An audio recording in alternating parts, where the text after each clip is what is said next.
Hey everybody, so this episode is actually almost 2 weeks old.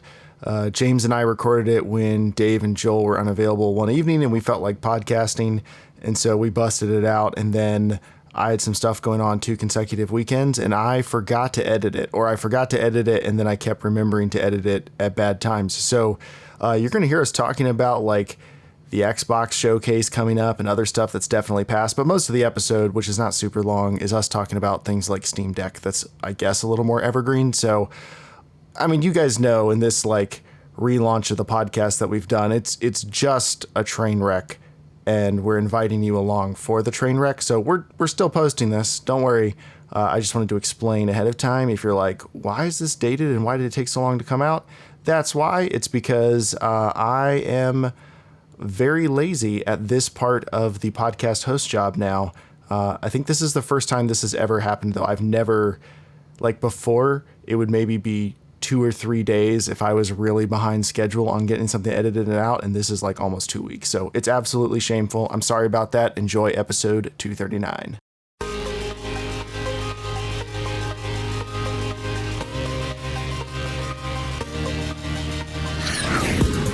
A friend of mine got an E46 wagon, E46 station wagon with a stick, and riding in it, and man, the nostalgia was immediate. Like, it smelled like my old E36. The seats are comfortable. It just has that throaty, like nice, naturally aspirated, ring it out to red line. The shifter is just buttery smooth. You can shift just like flick of your fingers. It's not, it's a little rubbery. Like it doesn't feel anything like a great shifter, but it's very, very smooth. It's just fun driving that. Feels like old school BMW. Whereas my friend with the newer, the 340 XI M drive, the M340i X drive, its main talent is when it launches at autocross, I mean, it just squats and takes off. Like, it's brutally powerful, and I'm sure the i4 M50 obviously is more powerful than that. And it does things that a car should not be able to do that weighs that much for the size tires on it. Like, the electronic aids are incredible because they make you feel like a hero when you're driving it. And you can tell, like, man, this car, like, you can hang the tail out and it still keeps you in line in a way that I'm like, there's no way a car this heavy can actually do this without a lot of electronic aids. But yeah, it's not very plush. Not that it needs to be plush, but like, I don't know. It feels like it's very sporty, and it doesn't feel a ton like a Grand Tourer or something, which I guess I was expecting more of. Well, that's the thing I didn't like about when we were test driving the 330 and the 340. Mm-hmm. Like, the 330 was like a little more classy looking. The 340 had a lot more power and had some cool features, like the little, like, you know, dash hologram, you know, being able to see the speed on your windshield. Oh, the heads-up display? Yeah. But it was obnoxiously loud for like a semi-luxury car. Mm-hmm. And I don't know, it felt like you're driving around like a little rice burner. You've never driven the M3, have you? Yours? Yeah. No, not yet. It is funny because after driving my friend's, like, the E46 wagon, I'm like, oh yeah, there's like very little of the original driving feel left in the M3. Like, it doesn't feel at all like that. Like, not the shifting, not the engine sound, nothing. About the only thing that's similar is like the scream to red line. That's about it. But yeah, I don't know. You may not get a chance to drive it. I'm going to be cleaning it up to sell. Really? Yeah. We did you see my video from autocross in the Miata? I saw something on I think Instagram. We got a set of race wheels and tires. We got a good alignment for it. We took it to the last autocross, and I ran probably quicker times in that than I would have in the M3. Really? Like, it's stupid good. And we enjoy that more. And the really nice thing was, it was a 2-day weekend, and I drove it there the first day and raced and then drove home. And then the next day, Hope and I drove there together and raced and came home. And I didn't have to load a trailer, and I didn't have to fix anything, and I didn't have to baby the car. Like, I just drove. And that was a ton of fun. So we've decided we're going to go ahead and sell the M3 because all it really gets used for is autocross. Right. And it's too obnoxious to drive to work. It's way too obnoxious, and well, I don't drive to work anyway. But then I'm gonna. It's too obnoxious to do anything. Exactly, it's too obnoxious to enjoy for anything other than what it is. The Miata is always going to be more fun on the street, and then I'm gonna start saving for a Corvette. Ooh, nice. So yeah, I mean, I'm giving something up, but I'm okay with it. So I'm excited by that. It'll be a while before I get the Corvette, but I'm just going to go ahead and start that process. So I feel like that's a different stage in life when you get a Corvette as a white male. Upper middle age. But I lost my train of thought. You probably need to wear more polos. I mean, I own a few polos, but I don't have any like white New Balances, so I'm gonna have to go ahead and pick up a pair of those before. Maybe get yourself some like white jeans or something. Oh well, no, faded jean shorts. That's what you got to wear, and then I need to get like a Do It for Dale shirt, and be ready to go hit up the Cars and Coffee. I ordered them like 2 months ago. They just arrived. I got a set of seat brackets for the Miata that drop the seat 1 1/8. Oh wow! And preserve all seat function. Like you have the sliders and everything still. So now, when you did this before, were you using a stock seat? You were trying in our current Miata last time? It's only a stock seat. In my last Miata, the NA, I was trying to modify the seat to get me to fit under a roll bar, and it wasn't possible. That's why we sold. But this one works. Well, this one I still won't be able to fit under a roll bar, but we can't add a roll bar to this car because it's the RF. But it'll keep me, when the top is up, it'll keep my head from touching the ceiling, because right now my head is physically making contact with the roof. So this'll drop me down just a little bit, because when me and my friend rented that Porsche Boxster over the winter, like I had this much headroom, but it was consistent, and so I was comfortable the entire time. Like I felt like I had plenty of room, and the Miata has plenty of room everywhere else. Like my legs are fine, knees are fine, shoulders are fine. It's just my head. So, you ever see that video of Shaq getting into a smart car? No, that sounds pretty funny. but yeah, I'll be interested if you get the BMW to hear what you think about that versus the Model 3. I mean, I would think the BMW is way better, but I remember the Model 3 that I drove. I mean, it was pretty comfortable and it was quick and it didn't handle bad. Like it had a lot of good stuff going for it. So yeah, if I was gonna get an electric car right now. Which I don't want to do because the Lexus is in beautiful condition and the truck is doing a great job. But like, I do want an electric car for around town stuff eventually. Have you seen the Hyundai Ioniq 5? Yeah. It's I think it looks really cool. It's got like this cyberpunk look to it and everything. It's kind of weird looking, but it's cool. And if you could actually get one of those on a lease and it wasn't a huge long wait and they were a little more reasonably priced, I think I might do it. Because my first one's definitely going to be a lease, whatever it is, just because the technology keeps advancing. I mean, it's fun going back to a gas car. Like when we rent a car, like we rented a Charger, which isn't my favorite type of car, but it was interesting going back to a gas car. But like, it's a pleasure. Like it's truly a pleasure to drive an electric car, because I just feel like if I want to go, I go. If I want to slow down, I slow down. Like there's no... our Honda, like you'd back out of the driveway, and I don't know if there was an issue with the fuel pump because they did have a recall at one point. But you like back up, and I'm used to like backing up really fast and going to drive and just kind of flooring it to go forward. And you hit it, and like your foot just goes to the floor, and you're like literally sitting there waiting for something to happen. It's just like literally like, okay, you're getting used to that immediate torque. It drives me nuts. So. Yeah, I don't know. I'll be very interested to hear what you think. And I'm wondering, like, even though it'll technically be as quick or quicker, I wonder how you'll feel about driving that versus, like, if I get the Corvette and you get to drive the Corvette, how will you feel about that instead? To me, there's something about the audio and the power throwing you back in the seat at the same time. I think it's going to be Hans Zimmer made the sound for... Sure, he did. It sounds the great. BMW. It sounds great. But, like, I think it's going to be a while before that experience can match a good ICE car experience. But most of the time, I don't care about the experience. I would love a car that I just hop in and go and don't think about, and I can charge at home and all that stuff. I mean, I like the experience of the Tesla, though, too. Like, it's actually a pleasure to go in and out of traffic. Yeah.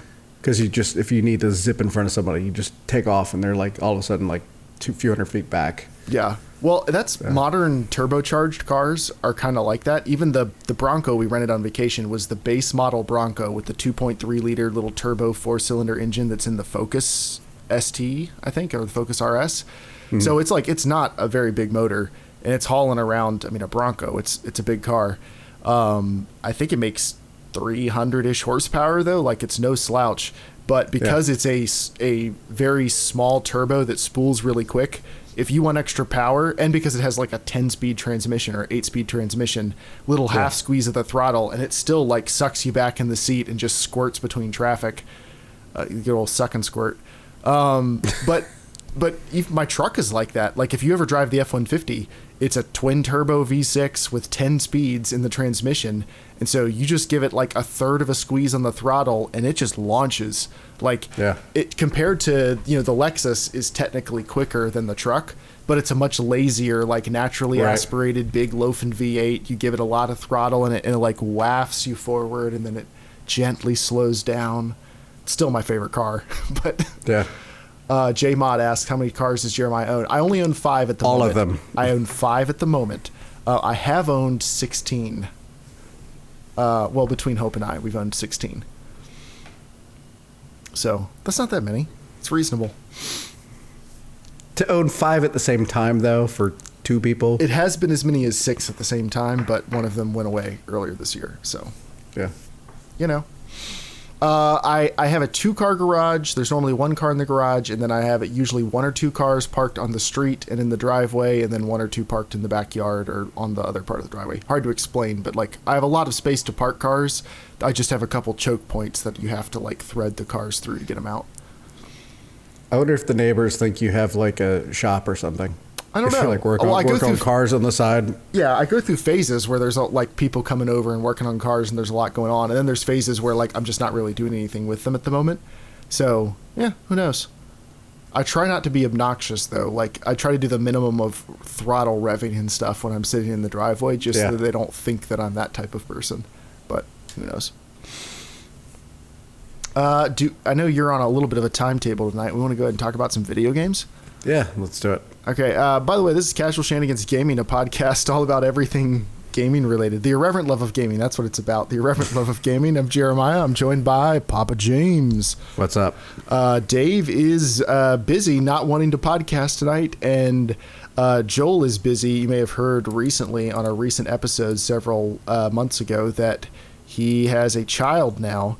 And it turns out kids are a lot of work, or so the 3 dads on this podcast tell me when they don't show up. So, that's what he's doing. And James and I are here to talk about whatever. Literally whatever. Literally whatever. Do you want to start? Gotta go with it. Do you want to start with the Last of Us remake? I literally just saw the headline. Okay. So... Yeah, I don't know a ton about it either. Well, I'd heard they were going to be remaking The Last of Us, and I guess I'm a little bit confused as to why they need to remake The Last of Us, because they did the remaster. Still. Yeah, and they remastered it for the PS4, so it's not like it's stuck on PS3 graphics. And I would think the PS4 graphics, like, they still look pretty good to me.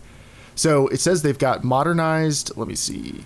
They're implementing. Whoop! I just had this, and then an ad loaded, and then it shifted the website around, and now I can't find it. Okay. Nope. I mean, it looks good. Okay, yeah, modernized gameplay, improved controls, expanded accessibility options. Effects, exploration, and combat have all been enhanced. It's using 3D audio, haptics, adaptive triggers. I mean, yeah. Go ahead. I think more importantly, it's coming to PC. Yes. Getting the upgrade for PS5, like, we're kind of used to most games getting that little bit of a visual fidelity bump. I don't think we've talked about this on the podcast. Why do you think Sony is going so hard on getting PC ports right now? Like, with Xbox, it makes sense. It's just a good business move. But for Sony, like, they're doing extra work. Is it just because they can't sell as many PlayStations? I mean, that makes sense. I mean, if they can't get enough built and they want to keep their games sold, I mean, they got to keep people interested in their franchises. Hopefully the chip shortage will stop at some point and people start buying their consoles. Yeah, but some of these ports, they'd have to be in progress for what, like a year or two, right? I mean, you can't port a game in 6 months. So this has to be more of a long-term strategy. I think it's just the PC continues to be a viable platform, keeps growing, and they just want a piece of the pie. I mean, imagine there's a core group of people who are never going to buy consoles and never want to play these games on these consoles. So being able to play Spider-Man or God of War, now Last of Us on PC is kind of exciting. Yeah, I'm excited for those who, unlike us, don't own all the consoles. Well, I'm starting to feel like, do I need to own all the consoles now? Like, You still do. I still do, yeah. I mean, it's inevitable. It happens each time. But yeah, like looking at my PS5 now, I'm very happy that I got one. I've enjoyed the games that I'm playing on it, but it does feel like some of these games, am I just going to wait and just play them on PC just because I can play them anywhere? I mean, with as much money as you put into your PC, it makes sense to play it on there. Yeah. Like for the average person, though, it's still a better experience on the console versus what you're going to get for that money. I do like that with both my PS5 and my Xbox Series X, compared to my PC, when I boot up a game, for the most part, like I don't feel like there's a huge downgrade playing on either of them. Like they're comparable enough that you just don't think about it. It's not a big deal. And I really like that. Like I can tell a difference if it's a game that I'm playing on both my PC and Xbox using the power of Xbox Play Anywhere. You can tell a difference sometimes, but it's definitely not to the point where I care. And if I don't care, I can't imagine there's too many people that do. I think it was interesting when, Sony first did their Vita, I forget what they're called, the PS TVs.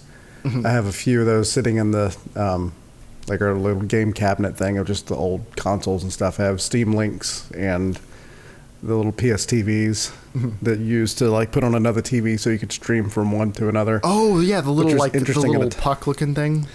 Yeah. Yeah. Yeah. Which was interesting at the time. Now you can do it on your computer and kind of, makes that moot. Yeah. But it's interesting that you're using, is yours downstairs in the theater?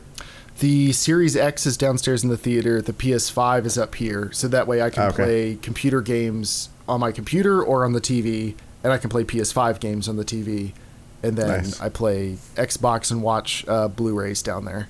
The PS5, do you use yours as a media player at all? I've not used it at all for that. Okay, it kind of sucks. It's fine for 4K Blu-rays, but for Plex, it has trouble playing 4K files a lot of the time. Like its native support isn't good, so it has to transcode a lot of stuff. Audio support hasn't been great. When I'm playing Netflix, like the video quality looks okay, but it doesn't look like it's playing at maximum bitrate a lot of the time. Like, I don't know. Right. It's okay, but it honestly is not that amazing. Honestly, all the TVs we have built-in stuff. But even those with built-in stuff, some of them we put Rokus on just because the interface is so much cleaner and just it does, I think, a better job. I've stopped using my NVIDIA Shields in favor of Rokus because the Rokus just work. Yeah. And like the audio quality may not be quite as good or something. They're not quite as powerful, but they actually function well. So I mean, it still does Dolby Vision. It still does everything you want for the most part. Yeah. Question for you, because you and I are like the biggest Xbox Game Pass evangelists out of anyone on the podcast. Are you interested in getting one of the new PlayStation Plus plans? Like, there's PlayStation Plus Essential, Extra, Deluxe, and Premium. Do you think you're going to get one of the higher ones? Probably not. I mean, I had PS Now for a while, and I played a little bit, but the catalog wasn't that great at the time. I mean, they're adding a few more things, but for the things that they're adding, I've already bought at some point. So they're literally sitting on a shelf or digitally, on my console. I'm not that excited about it. I mean, it's a decent deal, but PS Plus has been just fine for me because it's kind of basically what we need to play online. And I take the free games. But I tried the streaming of the PS3 games, and it was pretty terrible. And I have decent internet, and it was still it was kind of blocky and felt a little laggy. It wasn't that exciting. I'm still on the fence about it because I don't care about streaming PS3 games or cloud access for PS2, PSP, and PS4 games. Like, usually I just kind of move on. There's not many of those old games I really want to go back and play that bad. Right. And it's not every single game in the PS5 catalog that's a Sony first-party title, or it doesn't look like it's going to be. For me, the best thing about Game Pass is, like, I never have to buy a Microsoft game again because I know they're all going to be there. And with this, it's like, well, most of them are going to be. And to me, that's just not that great because I feel like I'm going to want to buy at least 1 or 2 games per year, and it's always going to be mildly annoying or something where it's not quite good enough. Although all the games I've bought for mine so far, I think are going to be on this new service. So it's possible it wouldn't really be a problem most of the time, but it's not flawless, which is what Game Pass is, and which is why we're both simps for it. Yeah, I'm still enjoying it. I look forward to, the more companies they buy, the more stuff we get for free. So that's a good thing. Well, that's one positive of them buying up so many companies. It'll end up on Game Pass. Why not? Yeah. Well, so it may degrade the quality of the games. Yeah. But that's a smooth segue into I got Game Pass streaming working on the Steam Deck. Oh, nice. Microsoft actually released an official support article on how to do it, and it's not super hard. So I did it the first weekend I had the Steam Deck, and I needed to hook up a keyboard and a mouse, and they recommended using a Bluetooth keyboard and mouse. And the only Bluetooth keyboard and mouse I have are my Apple ones, and I didn't want to go through that whole rigmarole. Because it's like a touchpad, it's not an actual mouse. And I was thinking, this will be easier with a mouse. So I was like, well, Valve says it's a computer, so I got my USB-C dongle that I use for my MacBook that gives me a couple USB-A ports, an Ethernet port. I just plugged in a full-size mouse and keyboard. Worked perfectly. Didn't have to do anything. So I just propped the Steam Deck up on my desk and used it. I love that you're using it as a baby monitor. It was sitting underneath my 32-inch monitor. This really nice computer next to it, but you got your Steam Deck right next to it. Yeah. But that's literally the kids around, when they're around the house. Mm-hmm. We've got the theater with the screen, and all our TVs are decent size, and they all watch on their little 6-inch phones all the time. It's seriously. But it only took me about 20 minutes to get it set up, and I don't really like streaming games over the internet, but I've tested it with a few different things, and it works extremely well. It works just as well as streaming, to my Xbox or streaming to my computer or anything. So I don't know how often I'll do that, but that's another pro in the Steam Deck category. Are you enjoying it? I'm loving the Steam Deck. I'm honestly shocked at how much I'm playing it. Now, when I got back from vacation, I got COVID, and I spent a lot of time not playing any games, so I haven't really... COVID buddies. Yay! I haven't played it much in the past week, but right before vacation and on vacation, I played all of Shadow of the Tomb Raider, starting 2 days before vacation, and I beat it while I was on vacation. So do you find that some games work better than others? Shadow of the Tomb Raider seems like it'd be a good one because it's a little more adventure-y. Yeah, I tried racing games are a little bit difficult because you have to run them at 60 FPS, or I think most racing games need to be run at 60. So it needs to be a little bit of an older game. And just the controls I don't think are incredible for racing. First-person shooters I don't think are quite as good, also just for the same reason I don't like playing them on a controller.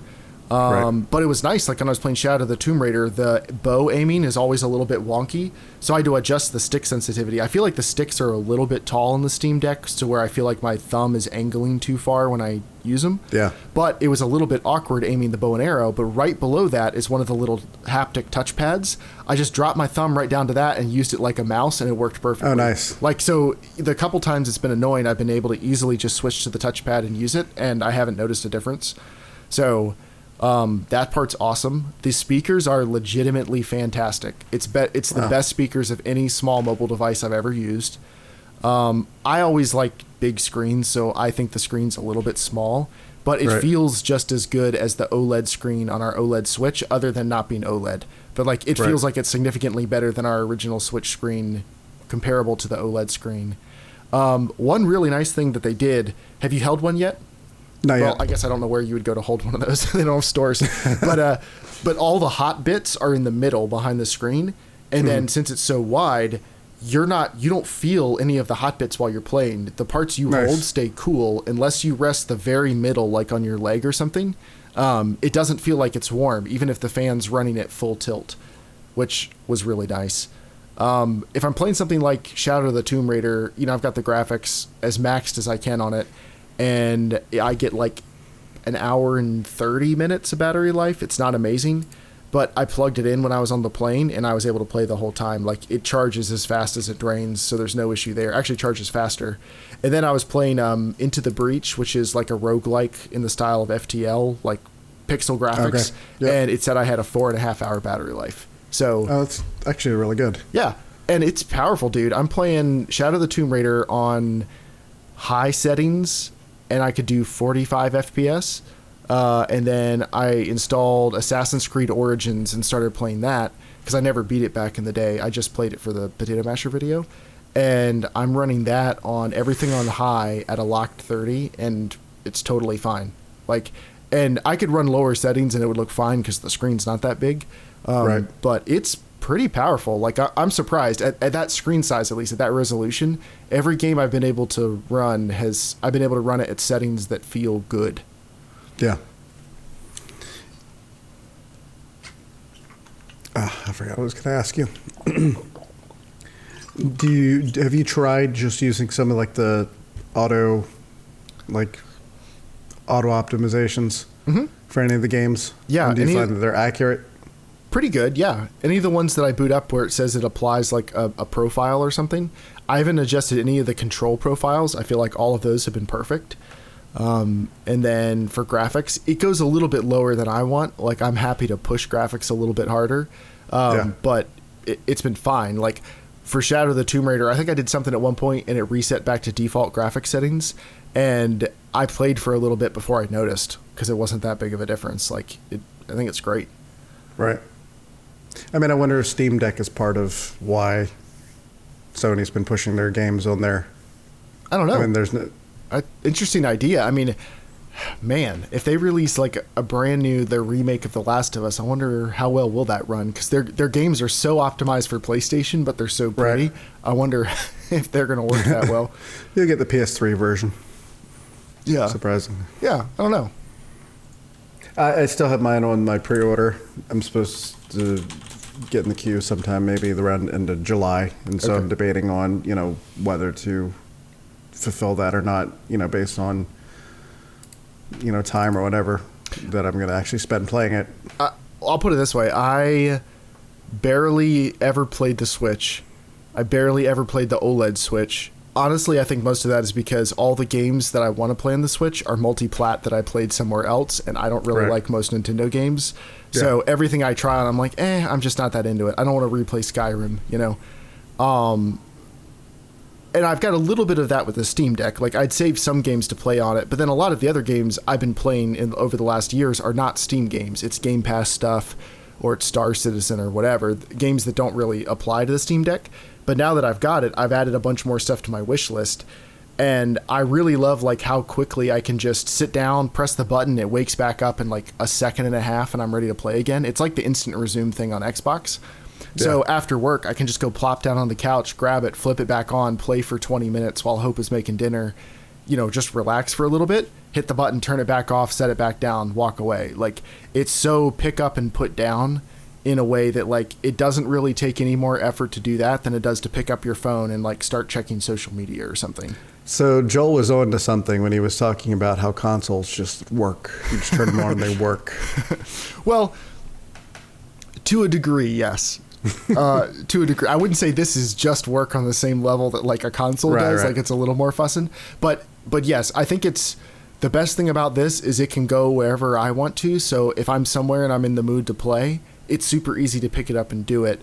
Where like the only times I sit at my computer to play games is when it's a shooter or Star Citizen or something like where I need to be at my computer. After I sit at my computer all day long, I don't want to, like, I want to sit in the chair back there and relax and listen to podcasts while I play something, or like on the couch in the living room or something. Like, I enjoy that a lot more. I don't like sitting in front of the computer, and I like the Steam Deck just fills that in where it's super easy to grab it, curl up for a few minutes, play a few minutes of something, and then just drop it.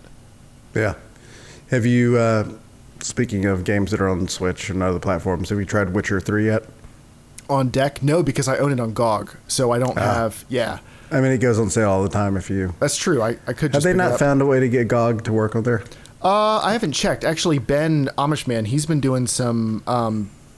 you can install, like, Linux compatibility things and run non-Steam games on the deck. There's all kinds of stuff you can do with that. He's been experimenting a lot, and I think he's gotten a lot of games to run. I don't know if anyone has figured that out for GOG games yet, but, like, there's a whole community going now. Like, there's a retro deck or emu deck. There's people like you can get every single emulator for every single old console on your deck day one. So of course there's people that their deck has, you know, a little SD card popped in with every single console game that's ever been released up until like the end of the PS2 era. So I'm not saying I condone that, but that's cool. It's a cool thing that people are doing. I haven't looked into that yet, but I know Ben's experimented with a lot of those things and he's been happy so far. You know, I could always just dual boot Windows. I just don't know if I want to. It's going to take away from the experience of it actually just being a plug and play almost. It might. I mean, you can go to the Linux desktop. If I had to go to the Linux desktop and then reboot to Windows from there to where like it's not something I'm going to have to deal with every time I turn it on, then I might be fine with that. But if you've seen any videos of it running, they've released official Windows drivers for it, but the performance is still not as good. It's still kind of hitchy. But the speed that they're releasing updates for it, I mean, who knows what features it's going to have or how well it's going to work in 6 months. They just released a couple really cool features.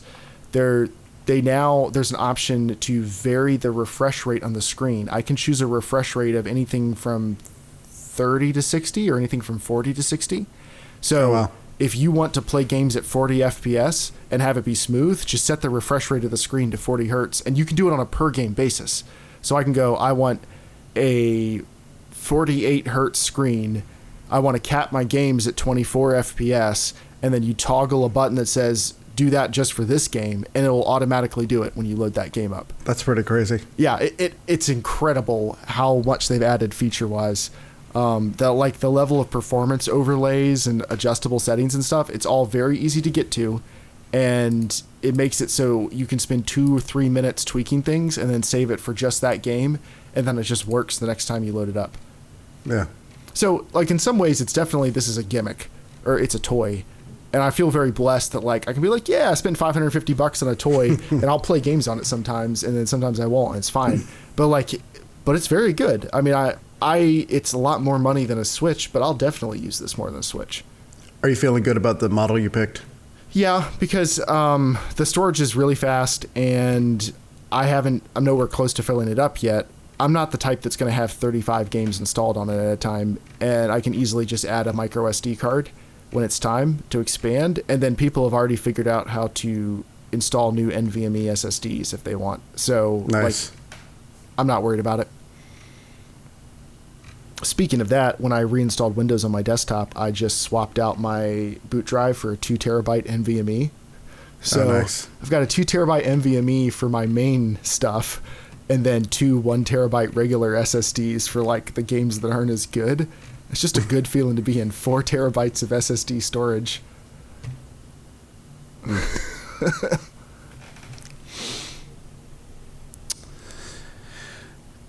So, Microsoft's next week. Any predictions? What they're doing their state of their play showcase with called? Bethesda. Yep. Oh, I mean, we better have like an actual Starfield demo at this point. It feels like, right? They have to at this point. They can't just throw another logo on the screen. Well, you'd like to say that, but how long ago did they tease Elder Scrolls 6? 5 years? And they haven't shown anything for it? They'll do whatever they want. But, I mean, I would hope they have something for Starfield. They're at the point, though, where they don't have anything to show. Like, what is Starfield? 76 was the last, like, huge, like, RPG that they released. Are we calling that a huge RPG? Well, you know. Okay, so Starfield is supposed to launch. They pushed it back to the first half of 2023. So in theory, 1 year from now, Starfield will be out. I don't know about that. I'm trying to... So it's the Xbox Bethesda Showcase. So is it a showcase for all of Xbox and they're just co-naming with Bethesda, or is it specifically a Bethesda showcase? It's a Microsoft Xbox / Bethesda, so they're doing it together. Even, you know, I mean, they're Microsoft's company, but they usually have their own showcase, and yeah, I guess it's, if you're a Bethesda fan, you're seeing Xbox. If you're an Xbox fan, you're seeing Bethesda. So, well, if you're a Bethesda fan, you better be an Xbox fan now. I'm trying to see, like, what are we expecting to come out of this? I'm definitely in favor of, like, I'm glad they're doing these streaming things and we don't have to do everything on an E3 week and whatever, but you do kind of miss the pomp and circumstance of like all the conferences are going to be in 1 week. They're going to try to one up each other, all that stuff. Because I legitimately forgot the Xbox showcase was coming up. I mean, it's coming back next year, so. E3 is, but do you think right. These guys aren't all going to get together and compete against each other for showcases and stuff at the same time with press conferences? Well, Sony dropped out well before. Like, they just stopped doing it, what, last year or 2 years ago? It was the last year we actually had E3, right? So it would have been 2019? Yeah, I don't remember. But they dropped out. Nintendo had dropped out before that and started doing their directs. They did, but I don't think most, like, their directs were, their stuff was always weird enough. I don't think many people felt like they were missing, like, the big E3 experience. The last PlayStation one was really weird. Do you remember that?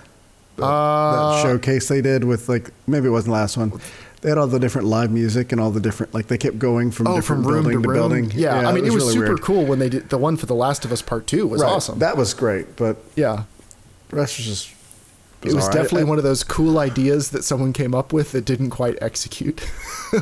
I still have the old school, you know, obviously Apple still does their big keynotes where they, you know, come on stage and start throwing numbers at you and, you know, I'm going to pass this off to our lead engineer, da-da-da. Like, I still like those type of conferences.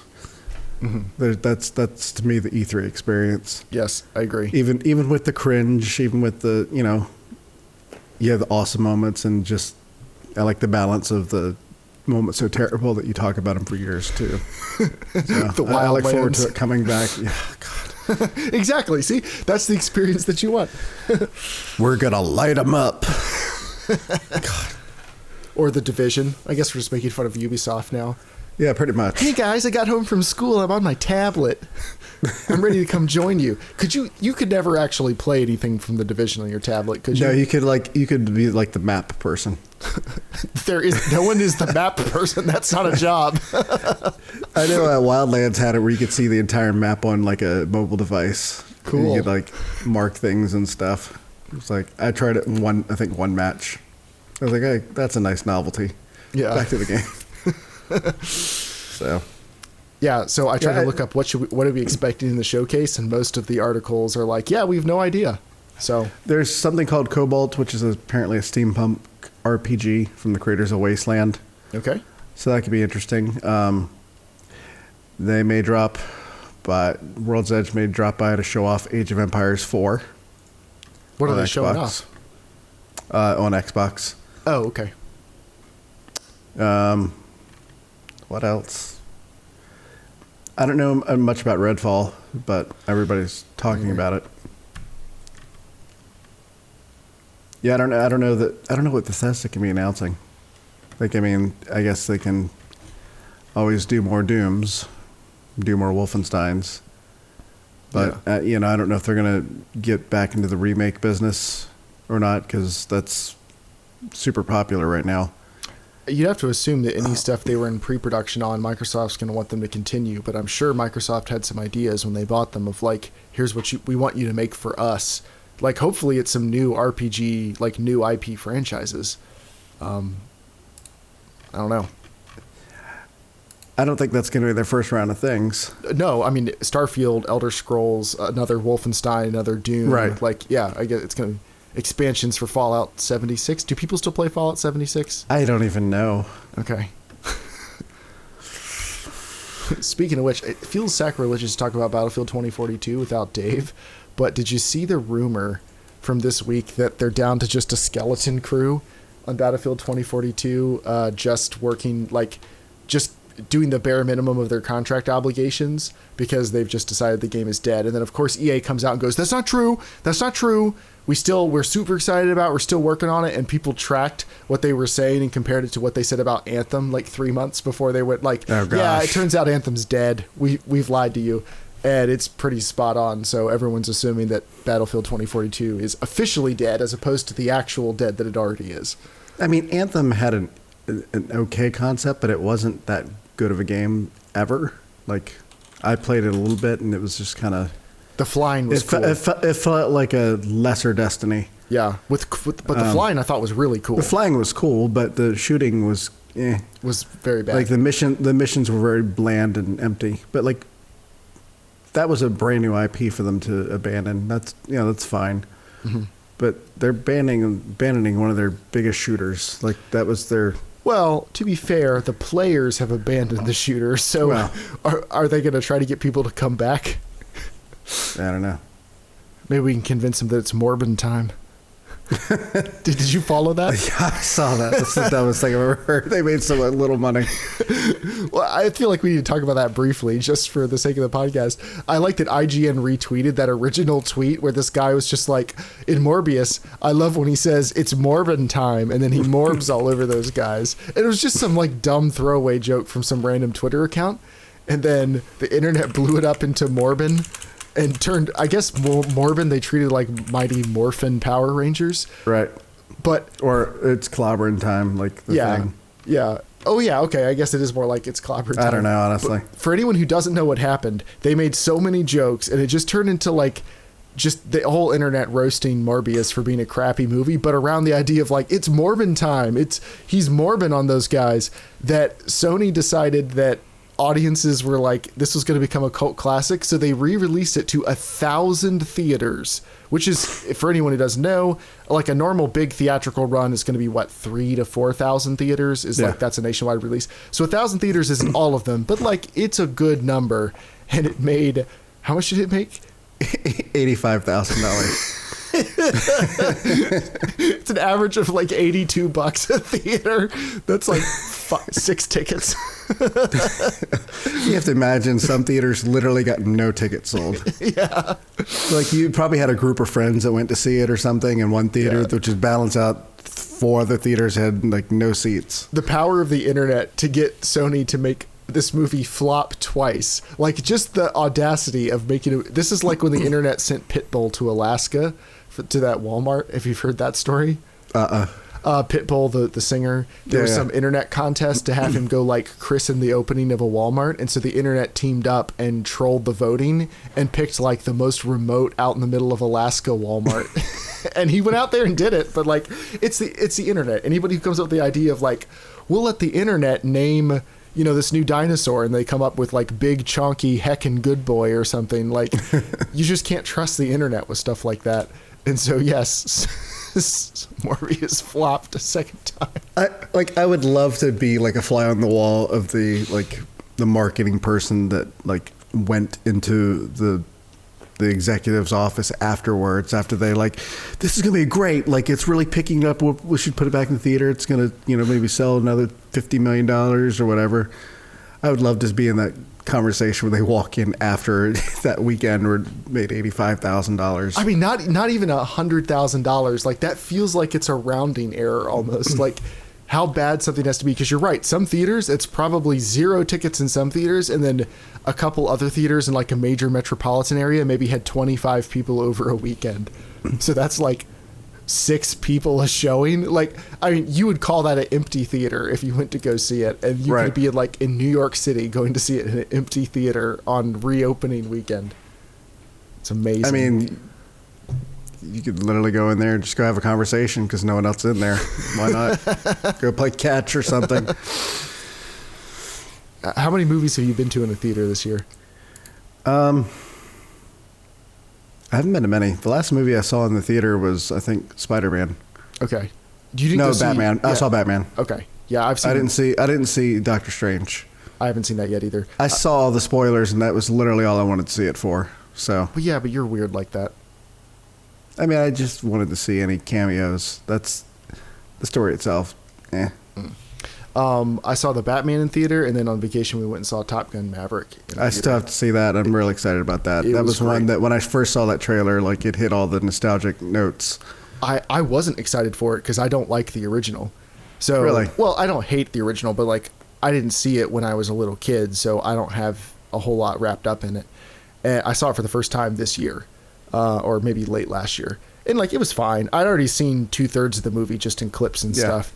You know, it was good, but I feel like this one is the movie that movie wanted to be and couldn't be 35 years ago. So, yeah, it's awesome. I don't want to say anything more about it until you see it, but That, The Batman, and then Everything Everywhere All at Once are my 3 favorite movies this year, I think. And if you have not seen that, have you heard about it? I've not seen it. Nope. Okay. It's like a cross between Doctor Strange and the Multiverse of Madness, About Time, and The Matrix. Okay. It's so Speaking of weird. movies I've seen. Yeah, have you seen About Time? No, I've seen The Matrix, though. Okay, you should watch About Time with your wife and just prepare to be sad. It is an amazing movie. It's one of my... Too late. Oh. It's one of my top 10 movies, I think. Like, oh, wow. I would struggle to put together a top 10 list, but I think it's probably up there. All right. Is it streaming now? About Time? Yeah. Oh, it's been out for like 10 years. Oh, is it anywhere I can find it? It should be on my Plex server. Oh, well, I didn't want to imply that. Let me see. Yeah, it's on my Plex server. Oh, okay. Just curious. It looks like a rom-com. That's irrelevant to me. Whatever's on your Plex server. Why? I'm kidding. Oh. Because we're live. I'm being dense. What else do you want to talk about before we wrap it up?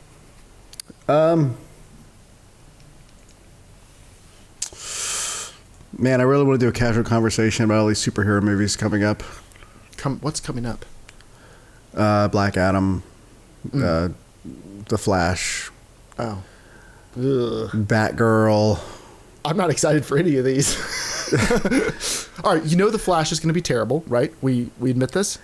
I've heard that it actually is a decent movie. Like, decent because people's expectations for DC are so low. I think because Michael Keaton's in it, and that's not a spoiler. That's literally in the trailers. Right. Oh, because they're doing Flashpoint. So you think it's going to be decent because of all the nostalgia stuff they're going to throw in there? Maybe. Okay. I mean, but I don't think people are going to be able to look past Ezra Miller. No. I really don't. Like, he wasn't that great of an actor to begin with. I think he did a decent job in the Snyder Cut, which we need to do a casual conversation about sometime. We do. But, with this, like, I feel like WB is just kind of holding on and, like, holding their breath, hoping they can get across that finish line without having to, like, cancel the movie at some point. Well, I think I read something about it that said, like, they can't recast him because they've already, I guess the whole movie's shot. So there's nothing they can do unless they just can the movie, and there's too much money wrapped up in it to do that. They could just do what they did with Death on the Nile. You just wait like 2 years and release and be like, Army Hammer, Cannibal? Whatever, man. Just watch the movie. So that's probably what they're going to do. But yeah, I would hope after this they replace Ezra Miller with somebody, because they've already decided with Batman that they're like, we don't need to have the same actor and everything. We're just like, we're telling DC stories. We're not building a cinematic universe anymore. Yeah. But I wish they were, but under different people. Yeah. Give Zack Snyder the Star Wars TV shows and take away DC from him. Just give him a good writer. Yeah. He needs a good writer. He's a fantastic visual effects person. So the Star Wars TV shows, like, they just have no soul to them. Like, they're by the numbers. Let's do a Star Wars story. Well, not really a Star Wars story. They're by the numbers. Let's do a kind of kids show. But, like, you need somebody like Zack Snyder. It's like, dude, I don't even know what the story is. It doesn't even matter. It's going to be sick. Like, that's... I would kill for a lightsaber fight under Zack Snyder, like, and using force powers. And he would make it look incredible. You would have no idea what's going on. You'd be very confused about the motivations, but, like, it would be super cool. And I feel like Star Wars could really use a dose of super cool right now. I mean, Rebel Moon, we'll see where that goes. What's that? I think it's called Rebel Moon still. It's Zack Snyder's. He had pitched a Star Wars story to Lucasfilm, and they rejected it. So he is making his own thing. So Ben is saying, boo your Star Wars opinions. So Ben, we've enjoyed The Mandalorian so far. We gave up watching the Book of Boba Fett midway through because we were bored. We're 2 episodes into Obi-Wan. I'm enjoying that a lot more. From what the internet's been saying about it, though, it doesn't sound like I'm going to probably enjoy it a lot longer, but I try to not care what the internet thinks, because honestly, when it comes to Star Wars, the internet is so salted that it does not matter what Star Wars does. They're still going to be, like, the internet's going to be crappy about it. So, like, I legitimately enjoy The Mandalorian. I don't think it's high-class art, but I enjoy watching it. Boba Fett was just boring. I don't hate it. Yeah, and Obi-Wan is kind of sad. Yes, you should be apologizing for Star Wars. Ben. Not as good as the Batman.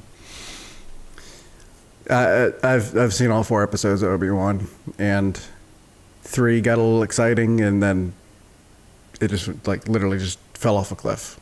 Nice. We've only seen the first 2. We'll talk about this off air. Maybe we'll do a casual conversation just talking about... You and I just need to get our Kenobi. calendars together just for all the casual conversations we're supposedly going to do. But movies. Have you actually been playing anything? I'm playing Hunt. Okay. Every once in a while I pick up and just pick something off PS5 or something. I can't remember what I've been playing. Usually just going, like, surfing through games, playing for like 10 minutes and then like being done. Doing the Netflix thing. Hunt has been mostly the game that I've been playing lately. Dave got me back into that a couple of weeks ago. I really enjoyed it. It was right before vacation, so I just haven't had an opportunity to play it again. But yeah, I'm excited to play more of that. It had a really rough start, and then it just started getting good and getting better and better and better. Like, I hope they don't fall into the same trap that everybody else keeps falling into of just getting too heavy on cosmetics and then sacrificing everything else. I feel like they won't because they're not popular enough to. Right. Like, I think they're okay being in their little niche of here's a good game, fun game that people enjoy, and they don't feel like they have to, like, monetize it. We'll see. I mean, I would like a new map at some point. Yeah. I think I mostly enjoy it because Dave is so immersed in it. I'm just along for the ride of, like, yeah, we're going to shoot people. Let's go shoot people and stuff. Like, I don't think I would play it much on my own, but with friends who really enjoy the, like, no, I would play it on my own. Yeah, it's a lot of fun. So. I mean, there's the fun of, I mean, hiding in a bush by yourself is, I guess, fun for peeping toms. But, like, hiding in the bushes with a group of friends to, like, waiting to pounce on another squad is fun. Yeah. Yeah. So. Okay. Anything else? No. I guess just been playing. I've gone back to Gran Turismo 7 a couple times when they've released, like, new races, new cars and things, just to check in with that. Same thing with Still Forza. not loving it, though. No. The handling's great, though. When I went back to Forza Horizon 5 just to play the new stuff that's there, I realized how much I don't like the handling on that compared to the handling in Gran Turismo. So that's another plus in the Gran Turismo category. I'm very close to the end of Elden Ring. I tried to play it recently, but I was still too foggy-brained from COVID, and I just couldn't concentrate, where I was like, I don't think I'm in the headspace to get this, so I'll come back to it in a little while. And then I played a little bit of Star Citizen right before vacation, and that was about it. So I guess that's all I've played. Nice. All right. Anything else you want to cover, or we're about the end here? I think we've podcasted. Sweet. I think that is technically a podcast. As usual, for anyone who doesn't remember, you're figuring it out now. We're going to do this as often as we can get people together. Obviously, Joel does plan on coming back to the podcast once he gets through this current season of his life right now. He is extraordinarily busy and tired. And then Dave normally would be here. Dave was going to be here tonight, but his kid didn't sleep this afternoon, so they're apparently exhausted over there, and he's, I'm guessing, laying on the couch watching something on his phone. So, James, thanks for coming out. Yeah. Seriously, though, let me know, like, if you were available this weekend, we could do some casual conversation stuff. I guess maybe I shouldn't be saying this live or making promises on air, but no promises. We'll talk about it off air. Okay, we'll talk about it off air. All right, thank you, everybody, for coming out and being a part of the show. You can tweet at casualshenanigans. I haven't checked to see if anyone has tweeted at casualshenanigans. Let me do that now. You can also write in to casualshenanigans@gmail.com if you want to be a part of the show. We'll read your emails.